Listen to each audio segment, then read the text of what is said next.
കാസർഗോഡ് നീലേശ്വരത്ത് ഒരു കൊല്ലം കൊണ്ട് ഒറ്റയ്ക്ക് ക്ഷേത്രക്കുളം നിർമ്മിച്ച യുവാവ് 1 ലക്ഷത്തോളം ചെങ്കല്ലുകൾ ഉപയോഗിച്ചാണ് ചാത്തമത്ത് സ്വദേശി വി കെ വിനീഷ് പൂവാലങ്കൈ അയ്യപ്പക്കോട്ട ശാസ്തമംഗലത്ത് അപ്പൻ ക്ഷേത്രക്കുളം നിർമ്മിച്ചത്. ഇപ്പോൾ സമൂഹ മാധ്യമങ്ങളിലൊക്കെ വൈറലായിക്കൊണ്ടിരിക്കുന്ന ഒരു കുളമുണ്ട് കേട്ടോ കാസർഗോഡ് ജില്ലയിൽ. കാസർഗോഡ് നീലേശ്വരം അയ്യപ്പൻകോട്ട എന്ന് പറയുന്ന സ്ഥലത്താണ്, പൂവാലങ്കൈ അയ്യപ്പൻകോട്ട എന്ന് പറയുന്ന സ്ഥലത്താണ് ഈ കുളം. ആ കുളം ഗംഭീര കുളമാണ്, നമുക്കതൊന്ന് കണ്ടുവരാം.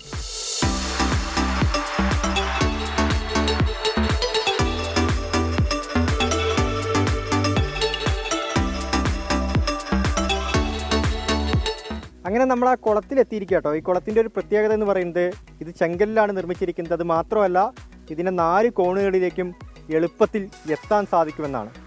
മറ്റൊന്ന്, ഇതിൽ ചില സസ്പെൻസ് കൂടിയുണ്ട്. ആ സസ്പെൻസ് വ്യക്തമാക്കാൻ ഈ കുളം നിർമ്മിച്ച ശില്പി വിനീഷേട്ടൻ തന്നെ നമുക്കൊപ്പം ചേരുന്നുണ്ട്.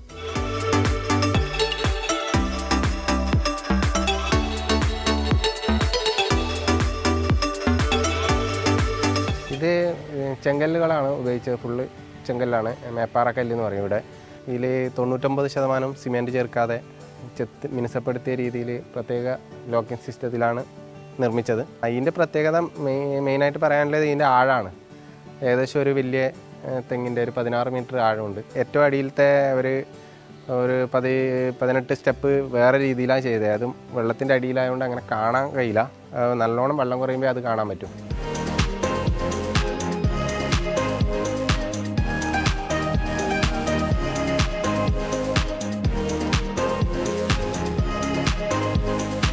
ഇത്ര മനോഹരമായ കുളം, ഈ പളുങ്ക് പോലത്തെ വെള്ളം, ഇത് കണ്ടപ്പോൾ എനിക്ക് ഇറങ്ങാതിരിക്കാൻ തോന്നിയില്ല. സുനിൽ മുല്ലശ്ശേരിക്കും വിജയ് ഷണങ്കൂരിനുമൊപ്പം അരുൺ പാറക്കൽ, 24 കാസർഗോഡ്.